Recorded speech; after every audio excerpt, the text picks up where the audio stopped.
Hello guys, good morning. So ayun. This video is a different one because I would love to share something. So before doing that, nagising ako ng 6 AM kagabi and ito yung sakit namin ng mga panggabi talaga kasi once na nagising kami, nagtutuloy-tuloy yan. It's 3 AM ngayon, naligo ako and nagpapatuyo na ako ng buhok para makatulog na ako ulit. Pipilitin ko yan siya. Tapos, ayun, nagising ako ng 6 AM kasi nagluto ako ng ulam dahil ang papa ko, nagugutom na yun siya. Nagtinola dahil as he requested, lalo maulan-ulan ngayon. Alam niyo naman, pag nagkakaedad na gusto na nila ng sabaw-sabaw.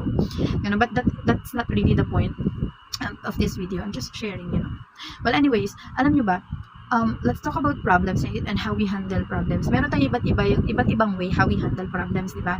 Kung paano natin i-handle yung mga yan.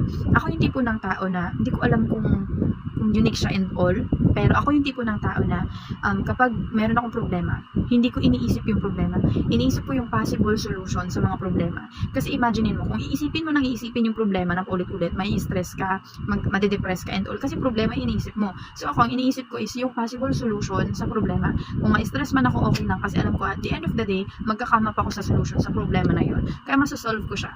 And also, I'm the type of person talaga na who cheer up for others. Lalo, kasi alam ko yung pakaramdam na surrounded ka with people. Alam mo yung may problema ka, tapos sila dadagdagan pa yung problema mo na i-share nila yung mga problem nila and all.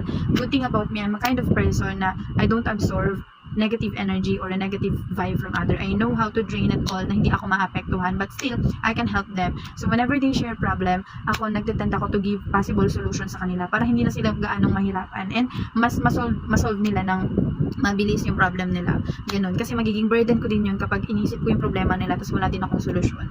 Ganon. And at the same time guys, ako din yung tipo ng kapag meron akong nakikita na nagsa-struggle or merong problema, tapos meron akong kayang itulong, hindi man financial but mentally and emotional support, ginagawa ko, hindi ako nagdadalawang isip. Kasi alam ko yung pakiramdam ng, alam mo yun, walang tao na, kasi kahit gaano pa kadami yung kaibigan mo, pag ikaw yung may problema, nawawala yung mga yan.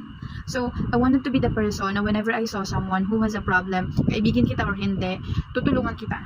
Ganon. Well, if you need like an emotional support or advice and all, hindi ko alam, pero magaling talaga ako doon. Hindi dahil magaling ako doon, kundi dahil natuto ko sa buhay. Sobrang dami ba naman ang experience and problem na nasolve? Malamang sa malamang matututo. Alam ko namang hindi lang ako, all of us. Hindi ko yung problem, alam nyo ba? Hindi ko siya tinitingnan na ano ba yan, yung buhay na to, puro problema na lang. Hindi ko siya tinitingnan na kasi totoo yun. Totoo talaga na puro problema ang buhay. Pero kung magpo-focus ka sa puro problema lang, hindi mo makikita yung ganda behind it. Alam mo ba, pag nagkakaroon ng problema, yung mga struggles na yan, yung malalaking problema, sa likod niyan, may regalo. Gano'n ko siya tingnan. Kasi imaginein mo ha, kapag mayroong problema at nasolve mo yun, nagiging ibang version ka ng pagkatao mo. It's either